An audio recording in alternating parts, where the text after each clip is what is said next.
Les principes fondamentaux dont la Russie a dit avoir besoin n'ont pas changé et je ne peux même pas imaginer qu'ils changeraient maintenant. Il reste donc à savoir ce que Litsky doit faire, à mon avis, s'il a tout simplement perdu la capacité d'évaluer rationnellement la réalité lorsqu'il s'agit de mettre fin à cette guerre. Il s'est dit que non, je ne renoncerai à aucune de ces choses essentielles. Non, pas de démilitarisation, pas de renonciation à des territoires et j'obtiens des garanties de sécurité. C'est impossible. C'est impossible. Ce n'est même pas du domaine de la théorie. Donc, le fait qu'il continue à dire cela à la veille de son arrivée montre qu'il a tout simplement perdu la capacité de se connecter à la réalité. Et c'est pourquoi je pense que Trump va devoir être en mesure de dire « D'accord, je vous ai exposé les choses. Je vous ai donné le choix. Vous n'avez pas accepté. » Donc la seule chose qu'il me reste à faire, c'est de partir et de tout vous prendre, car je ne pense pas qu'il ait la capacité, Zelensky, de faire un choix rationnel, car ce que vous avez exposé est un choix rationnel pour le bien de votre peuple en tant que dirigeant de votre pays. Vous avez l'obligation de sacrifier vos propres intérêts et vos propres préférences pour faire ce qui sera le moins coercitif et le moins mauvais pour votre peuple. Mais pour l'instant, s'il y avait un accord à conclure qui aurait préservé leur sécurité et leur sûreté, cela s'est probablement produit à la dernière occasion en décembre 2021 et il n'y en a plus eu depuis. Et chaque fois qu'il a eu l'occasion de limiter les dégâts pour son pays, il n'y est pas parvenu. Il a refusé de le faire. Et donc, il m'est difficile d'imaginer qu'il va le faire volontairement maintenant.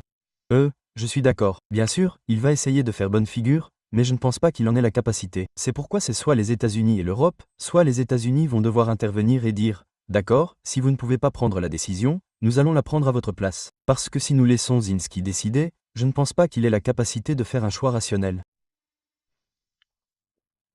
Pensez-vous que Trump a soudainement décidé de rencontrer Poutine? Encore une fois, gardez à l'esprit qu'il avait ce délai de 50 jours. Il est devenu un délai de 10 jours et puis soudainement, il a dû, vous savez, rencontrer Poutine dans la semaine. Pensez-vous que cela soit dû à la mauvaise situation sur le front? Je veux dire, à quel point est-ce grave? Je pense que c'est certainement un facteur important. Je pense qu'un autre facteur serait que, probablement en coulisses, les principaux conseillers de Trump, en particulier ses conseillers économiques, ont déclaré, Monsieur le Président, que cela ne servirait à rien. Ce sont, vous savez, ces soi-disant sanctions écrasantes que l'aveugle Graham veut mettre en place, elles ne seront pas écrasantes. Et quand vous parlez de droits de douane secondaires sur la Chine, le Brésil et l'Inde, c'est une proposition perdante pour nous. Cela nous coûterait très cher. Nous sommes déjà dans une situation économique très difficile. Des négociations avec ces gens sur les tarifs douaniers, etc. Et lancer quelque chose comme ça, cela saperait notre position et cela nous coûterait cher. Cela ne changera pas la position de la Russie. Il est peu probable que cela change même, disons, l'Inde ou le Brésil. Ils étaient tous les deux très en colère à ce sujet et avaient ouvertement parlé de contre-mesures si ces choses devaient entrer en vigueur. Et je pense que Trump a probablement réalisé que tout cela n'était pas une stratégie gagnante ici. Nous devons faire quelque chose de différent. Et je pense qu'en plus de ce qui se passe sur le champ de bataille, comme vous le voyez, même du jour au lendemain, la Russie poursuit sa campagne aérienne. Ils continuent au sol. Ils ont réussi à pénétrer au nord de Pikrovka il y a environ une semaine, que l'Ukraine a pu atténuer et arrêter pour le moment. Mais maintenant, la Russie a apparemment également déployé des forces supplémentaires et elle commence maintenant à en récupérer une partie. Alors qu'au nord, dans la région de Koupon et de Zaparizhia, et dans certaines autres régions de Chessar, etc. Ils continuent d'avancer, Constantina, ils ont apparemment pénétré dans la région de Constantina, périphérie de la ville elle-même au cours des 12 dernières heures environ. Ils continuent donc de faire pression tout au long de la ligne de front et la question des effectifs ne changera tout simplement pas. La dynamique se poursuit. L'Ukraine subit plus de pertes chaque mois qu'elle n'a pu mobiliser de forces là-bas et ces forces mobilisées sont de très mauvaise qualité maintenant. Et bien sûr, les désertions que vous ajoutez à cela, les chiffres et les cartes ne fonctionneront tout simplement pas. Trump n'a donc pas le levier nécessaire pour faire avancer les choses. Je pense donc qu'au lieu de cela, il a calculé que c'était la meilleure chose que nous puissions faire pour nos intérêts et ne pas gaspiller plus d'argent, plus de munitions et tout le reste dans une perspective perdante. Je pense que tout cela est également entré en jeu. Ouais.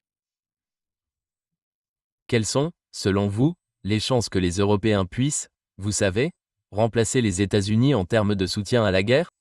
Parce que les États-Unis ne se contentent pas de fournir des armes, de la logistique, des renseignements et de la formation. Il y a beaucoup de choses qui sont mises en jeu et tout le principe est, eh bien, je suppose. La capacité des Européens à convaincre Zelensky de poursuivre la guerre dépend de leur capacité à convaincre Zelensky qu'ils peuvent poursuivre cette guerre sans les Américains. Est-ce réaliste? Oui, je pense que vous avez une relation symbiotique avec l'Ukraine et l'Europe. Je ne sais pas, je sais que souvent Zelensky est présenté comme une marionnette et tout ça, et parfois je me demande qui tire les ficelles de qui. Je ne pense pas que ce soit vraiment clair. Je pense que c'est une sorte de situation d'abus mutuel, si vous me permettez l'analogie. Car je pense qu'il est clair que l'Europe a voulu que cette guerre continue à tout prix. C'est pourquoi ils ont investi autant de capital politique pour convaincre Trump, car ils veulent que la guerre continue. Il n'y a aucune voie rationnelle que l'Europe pourrait même prétendre, que cela finirait par tourner à notre avantage, que cela créerait quelque chose où l'Ukraine pourrait remporter une sorte de victoire militaire. Parce que tous les fondamentaux qui entrent en jeu dans les guerres d'usure, vous pourriez en retirer l'émotion. C'est tout noir ou tout blanc. C'est pratiquement impossible que ça marche autrement. Et pourtant, ils ont continué sur cette voie. Et Zelensky s'est montré enthousiaste à l'idée de continuer sur cette voie. J'ai parlé à des Ukrainiens, et il y en a en Ukraine. Je soupçonne que Zelensky est de ceux qui adhèrent à cette mentalité du miracle. Eh bien, il faut juste vivre aujourd'hui, il faut juste se battre un autre jour parce que demain, un miracle peut se produire, une arme peut être trouvée, un coup d'État pourrait avoir lieu en Russie, il pourrait avoir un soulèvement, il pourrait finalement se lasser, remplir les blancs avec des trucs irrationnels, mais vous ne faites que chercher des miracles ici. Et tant qu'ils peuvent continuer à se battre un autre jour, ils continueront sur cette voie. Le problème, c'est que les mathématiques s'appliquent toujours. La physique s'applique toujours et à un moment donné, ce combat d'un autre jour s'effondrera et vous ne pourrez plus vous battre le reste de la journée et vous perdrez tout. C'est ce qu'ils risquent. Et donc, je pense que le seul espoir est que le président Trump reste ferme, garde cette colonne vertébrale d'acier et dise simplement à l'Union européenne dans son ensemble que c'est l'accord. Montez à bord ou vous êtes perdu. Et je ne pense pas que si les choses se gâtent, je pense que les Européens, même s'ils veulent que la guerre continue, reconnaissent qu'ils n'ont pas les moyens de le faire. Cela les mettrait en faillite et ils perdraient, et ils seraient alors considérés comme encore plus faibles qu'ils ne l'étaient. Et puis les gens diraient que l'OTAN est inutile. Elle est inutile. Ils pourraient littéralement tout perdre s'ils continuent sur cette voie. Nous verrons ce qu'ils choisissent. Eh bien, l'une des choses les plus importantes que nous ayons entendues de la part de Trump après sa rencontre avec Poutine, c'est qu'il a renoncé à sa demande d'un cessez-le-feu inconditionnel et qu'il a adopté la position de Poutine selon laquelle oui, nous devons nous attaquer aux causes profondes pour enfin mettre fin à cette guerre. Et il a également déclaré qu'il n'y avait pas d'OTAN. Mais aux États-Unis, ce n'est pas très populaire. Position. Quand je dis aux États-Unis, je veux dire aux États-Unis ou à Washington, la classe politique semble très européenne dans son cœur et souhaite continuer cette guerre. Quelle est l'ampleur de la résistance de l'establishment américain et comment cela affecte-t-il la capacité de manœuvre de Trump ici? Eh bien, c'est certain, et je pense qu'aux États-Unis, j'appelle toujours cela le parti politique uni, diplomatique.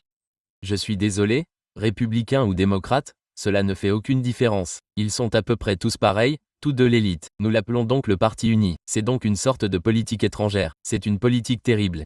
Elle est vraiment présente au sein de l'élite dirigeante ici. Et je pense qu'il y a beaucoup de continuité, peut-être même une coopération directe entre l'élite européenne également.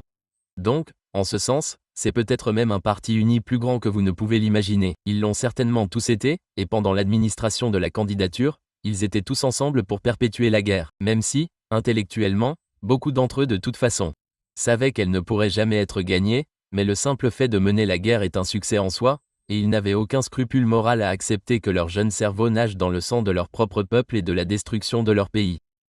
Cela ne semble pas les déranger tant que la Russie est blessée, ce que je trouve être l'une des positions les plus immorales qui puissent être adoptées. Donc la vraie question va être de savoir quelle est la force de Trump? Parce qu'il est la contre-élite à certains égards. À d'autres, il ne l'est pas. Je veux dire, il a continué cette guerre. Il ne l'a pas terminée en 24 heures parce que tout ce que je dis qu'il devrait faire aujourd'hui, il aurait pu le faire le 21 janvier. Il en avait la capacité, et il ne l'a pas fait. Puis il a permis à beaucoup de ces gens de le convaincre de continuer à repousser les choses. Nous voici maintenant fin août et la question va être de savoir s'il va se faire repousser à nouveau ou s'il va enfin se raffermir et dire que c'est terminé. La fin de la route. Les canettes, je les écrase maintenant. Soit vous montez à bord, Soit vous êtes livré à vous-même, il faudra quelque chose comme ça parce que rien d'autre ne pourra l'arrêter, et l'élite peut être contrariée, elle peut essayer de saboter les choses, faire n'importe quoi.